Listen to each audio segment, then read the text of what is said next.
जय श्री कृष्ण। 28वां अध्याय पुरंजन को स्त्री योनि की प्राप्ति और अविज्ञात के उपदेश पर उसका मुक्त होना। ओम नमो भगवते वासुदेवाय। श्री नारद जी कहते हैं, राजन, फिर भय नामक यवनराज के आज्ञाकारी सैनिक प्रज्वर और कालकन्या के साथ उस पृथ्वी तल पर सर्वत्र विचरने लगे। एक बार उन्होंने बड़े वेग से बुरे सांप से सुरक्षित और संसार की सब प्रकार से सुख सामग्री से संपन्न पुरंजनपुरी को घेर लिया। तब जिसके चुंगल में फंसकर पुरुष शीघ्र ही निसार हो जाता है, वह कालकन्या बलात् उस पुरी की प्रजा को भोगने लगी। उस समय वह यवन भी कालकन्या के द्वारा भोगी जाती हुई उस पुरी के चारों ओर से भिन्न भिन्न द्वारों से घुसकर उसका विध्वंस करने लगे। पुरी के इस प्रकार पीड़ित किए जाने पर उसका स्वामित्व का अभिमान रखने वाले तथा ममताग्रस्त बहुकुटुंबी राजा पुरंजन को भी नाना प्रकार के क्लेश सताने लगे। कालकन्या के आलिंगन करने से उसकी सारी श्री नष्ट हो गई और अत्यंत विषयासक्त होने के कारण वह बहुत दीन हो गया। उसकी विवेक शक्ति नष्ट हो गई। गंधर्व और यवनों ने बलात् उसका सारा ऐश्वर्य लूट लिया। उसने देखा कि सारा नगर नष्ट भ्रष्ट हो गया है। पुत्र पौत्र भृत्य और अमात्य वर्ग प्रतिकूल होकर अनादर करने लगे हैं। स्त्री स्नेह शून्य हो गई है। मेरी देह को कालकन्या ने वश में कर रखा है और पांचाल देश शत्रुओं के हाथ में पकड़कर भ्रष्ट हो रहा है। यह सब देखकर राजा पुरंजन अपार चिंता में डूब गया और उसे उस विपत्ति से छुटकारा पाने का कोई उपाय न दिखाई दिया। कालकन्या ने जिन्हें निसार कर दिया था, उन्हीं भोगों की लालसा से वह दीन था। अपनी पारलौकिक की गति और बंधुओं के स्नेह से वंचित रहकर उसका चित्त केवल स्त्री और पुत्र के लालन पालन में ही लगा हुआ था। ऐसी अवस्था में उसने बिछुड़ने की इच्छा न होने पर भी उस पुरी को छोड़ने के लिए बाध्य होना पड़ा, क्योंकि उसे गंधर्व और यवनों ने घेर लिया था तथा कालकन्या ने कुचल दिया था। इतने में ही यवनराज भय के बड़े भाई प्रज्वर ने उसे भाई का प्रिय करने के लिए उस सारी पुरी में आग लगा दी। जब वह नगरी जलने लगी तब पूर्वासी सेवक वृंद, सनातन वर्ग और कुटुंब की स्वामिनी के सहित कुटुंब वत्सल पुरंजन को बड़ा दुख हुआ।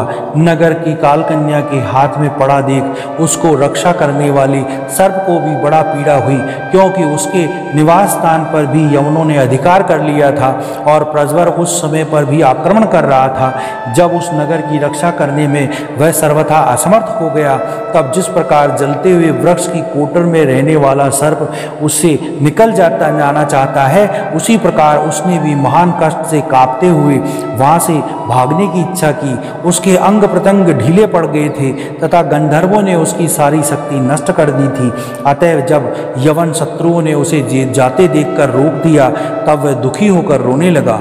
ग्रहशक्त पुरंजन देह आदि में मैं और मेरेपन का भाव रखने से अत्यंत बुद्धिमान हो गया था।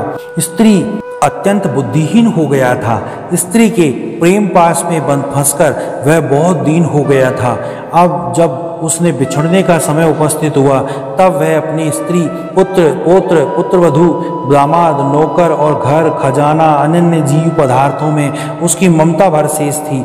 उन सब के लिए इस प्रकार चिंता करने लगा, हाय मेरी भार्या तो बहुत ग्रह गृहस्थी वाली है। जब मैं परलोक को चला जाऊंगा, तब ये असहाय होकर किस प्रकार अपना निर्वाह करेगी। इसे इन बाल बच्चों की चिंता ही खा जाएगी। यह मेरे भोजन के लिए बिना मेरे भोजन किए बगैर नहीं करती थी और स्नान किए बगैर स्नान नहीं करती थी। सदा मेरी ही सेवा में तत्पर रहती थी। मैं कभी रूठ जाता था तो यह बड़ी भयभीत हो जाती थी और छिड़कने लगती थी, जो डर के मारे चुप रह जाती थी। मुझसे कोई भूल हो जाती तो यह मुझे सचेत कर देती थी। मुझ में इसका इतना अधिक स्नेह है कि यदि मैं कभी प्रदेश चला जाता तो यह वृद्धावस्था से सूखकर काटा हो जाती। यूँ तो यह वीर माता है, तो भी मेरे पीछे क्या यह गृहस्थाश्रम का व्यवहार चला सकेगी। मेरे चले जाने पर एकमात्र मेरे ही सहारे रहने वाले ये पुत्र पुत्री भी कैसे जीवन धारण करेंगे। ये तो बीच समुद्र में नाव टूट जाने पर व्याकुल हुए यात्रियों के समान बिलबिलाने लगेंगे। यद्यपि ज्ञान दृष्टि से उसे शोक करना उचित न था, फिर भी अज्ञानवश राजा पुरंजन इस प्रकार दीन बुद्धि से अपने पुत्र पुत्र आदि के लिए शोकाकुल हो रहा था। इसी समय उसे पकड़ पकड़ने के लिए वहाँ भय नामक यमनराज आ धमका। जब यमन लोग उसे पशुओं के समान बांधकर अपने स्थान को ले चले, तब उसके अनुचरण अत्यंत आतुर और शोकाकुल होकर उनके साथी हो लिए। यवनों द्वारा रोका हुआ सर्प भी उस पुरी को छोड़कर इन सब के साथ ही चल दिया। उसके जाते ही सारा नगर छिन्न भिन्न होकर अपने कारण में लीन हो गया। इस प्रकार महाबली यवनराज के बलपूर्वक खींचने पर जो भी राजा पुरंजन ने अज्ञानवश अपने हितैषी और पुराने मित्र अविज्ञात का स्मरण नहीं किया, उस निर्दय राजा ने जिन यज्ञ पशुओं की बलि दी थी, वह उसकी ही दी हुई पीड़ा को याद करके उसे क्रोधपूर्वक कुठारों से काटने लगे। वह वर्षों तक विवेकहीन अवस्था में अपार अंधकार में पड़ा हुआ निरंतर कष्ट भोगता रहा। स्त्री की आसक्ति से उसकी वह दुर्गति हुई। अंत समय में भी पुरंजन को उसी का चिंतन रहता था। इसलिए दूसरे जन्म वह नर्वश्रेष्ठ विदर्भराज के यहाँ सुंदरी कन्या होकर उत्पन्न हुआ। जब वह विदर्भ नंदिनी विवाह योग्य हुई तो विदर्भराज ने घोषित कर दिया कि इसे सर्वश्रेष्ठ पराक्रमी वीर ही ब्याह सकेगा। तब शत्रुओं के नगरों को जीतने वाले पांड्य नरेश महाराज मलध्वज ने समर भूमि में समस्त राजाओं को जीतकर उसके साथ विवाह किया। उससे महाराज मलध्वज ने एक श्यामलोचना कन्या और उसके छोटे 7 पुत्र उत्पन्न किए, जो अपने आगे चलकर द्रविड़ देश के 7 राजा हुए। राजन, फिर उसमें से प्रत्येक पुत्र के बहुत बहुत पुत्र उत्पन्न हुए, जिनके वंशधर इस पृथ्वी पर मनवंतर के अंत तक और यदि इसके बाद भी भोगेंगे। राजा मलध्वज की पुत्री बड़ी व्रतशीला थी। उसके साथ अगस्त्य ऋषि का विवाह हुआ। उससे उनके दृढ़च्युत नाम का पुत्र हुआ। दृढ़च्युत का इदम्बाहा हुआ। अंत में राशि मलध्वज पृथ्वी को पुत्रों में बांटकर भगवान श्री कृष्ण की आराधना करने की इच्छा से मलय पर्वत पर चले गए। उस समय चंद्रिका जिस प्रकार चंद्रदेव का अनुसरण करती है, उसी प्रकार मतलोचना वैधर्वी ने अपने घर, पुत्र और समस्त भोगों को तिलांजलि दे पांड्य नरेश का अनुगमन किया। वह चंद्रवासना, ताम्रपर्णी और बटोद का नाम की 3 नदियां थी। उसके पवित्र जल में स्नान करके वह प्रतिदिन अपने शरीर और अंतःकरण को निर्मल करते थे। वहां जाकर उन्होंने कंद, बीज, मूल, फल, पुष्प, पत्ते, तृण और जल से ही निर्वाह किया तथा बड़ा कठोर तप किया। इससे धीरे धीरे उनका शरीर बहुत सूख गया। महाराज मलध्वज ने सर्वत्र समदृष्टि रखकर शीत, उष्ण, वर्षा, वायु, भूख, प्यास, प्रिय, अप्रिय और दुख सुखादि आदि द्वंद्वों को जीत लिया। तप और उपासना से वासनाओं के निर्मूल कर तथा यम नियमादि के द्वारा इंद्रिय, प्राण और मन को वश में करके वह आत्मा में ब्रह्म भावना करने लगे। इस प्रकार 100 दिव्य वर्षों तक स्थाणु के समान निश्चल भाव से एक ही स्थान पर बैठे रहे।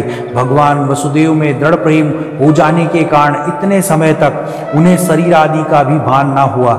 राजन, गुरु स्वरूप साक्षात श्री हरि का उपदेश किए हुए तथा अपने अंतःकरण से में सब और स्फुरित होने वाले विशुद्ध विज्ञान दीपक से उन्होंने देखा कि अंतःकरण की वृत्ति का प्रकाशक आत्मा स्वप्नावस्था की भांति देहादि समस्त उपाधि में व्याप्त और उससे पृथक भी है। ऐसा अनुभव करके वे सब ओर से उदासीन हो गए।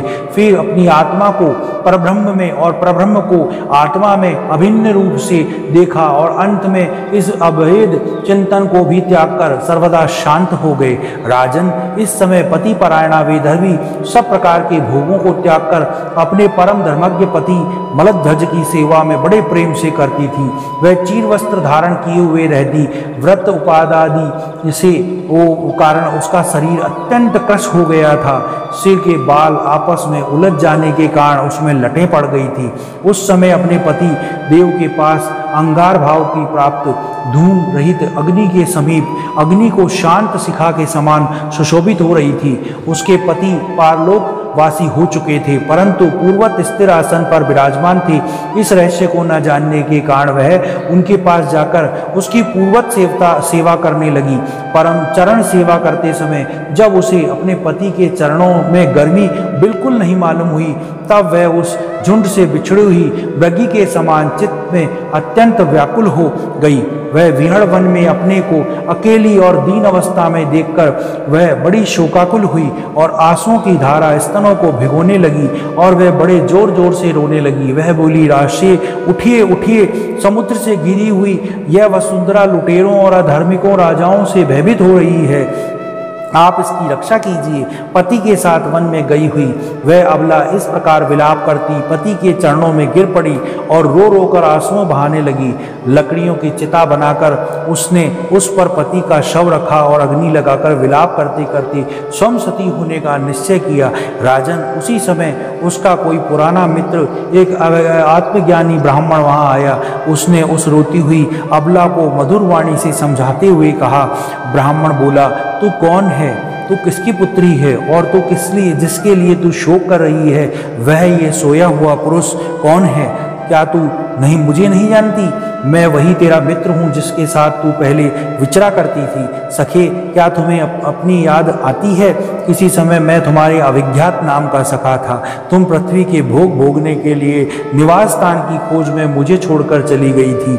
आर्य, पहले मैं और तुम एक दूसरे के मित्र और मानस निवासी हंस थे। हम दोनों सहस्त्रों वर्षों तक बिना किसी निवास स्थान के ही रहते थे, किंतु मित्र तुम विषय भोगों की इच्छा से मुझे छोड़कर यहाँ पृथ्वी पर चले आए। यहाँ घूमते घूमते तुमने एक स्त्री का रचा हुआ स्थान देखा। उसमें 5 बगीचे, 9 दरवाजे, 1 द्वारपाल, 3 परकोटे, 6 वैश्यकुल और 5 बाजार थे। वह सब उपादान कारणों से बना हुआ था और उसकी स्वामिनी एक स्त्री थी।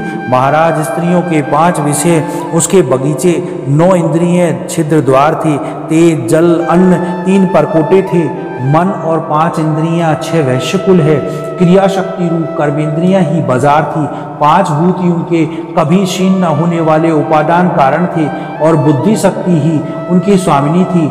ऐसा नगर था जिसमें प्रवेश करने पर पुरुष ज्ञान शून्य हो जाता था, अपने स्वरूप को भूल जाता था। भाई, उस नगर में उस स्वामिनी के फंदे में पड़कर उसके साथ विहार करते करते तुम अपने आप के स्वरूप को भूल गए और उसी के संग तुम्हारी ये दुर्दशा हुई। देखो, तुम ना तो विदर्भराज की पुत्री ही हो और ना वीर मलिध्वज का पति तुम्हारा पति ही है। जिसने तुम्हें 9 द्वार वाले नगर में बंद किया था वह पुरंजनी के पति भी तुम नहीं हो। तुम पहले जन्म में अपने को पुरुष समझते थे और अब सती स्त्री मानते हो। यह सब मेरी ही फैलाई हुई माया है। वास्तव में तुम ना तो पुरुष हो ना स्त्री, हम दोनों तो हंस हैं। हमारा जो वास्तविक स्वरूप है उसका अनुभव करो। मित्र, जो मैं ईश्वर हूँ वही तुम जीव हो। तुम मुझसे भिन्न नहीं हो और तुम विचार पूर्वक देखो, मैं वही हूँ जो तुम हो।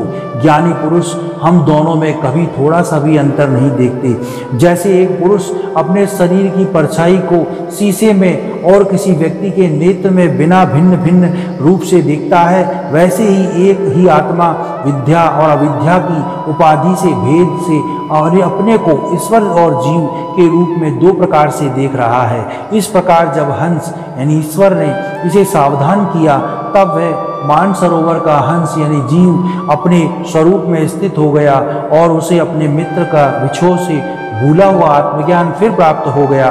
प्राचीन भरी, मैंने तुम्हें परोक्ष रूप से यह आत्मज्ञान का दिग्दर्शन कराया है, क्योंकि जगतकर्ता जगदीश्वर को परोक्ष वर्णन ही अधिक प्रिय है।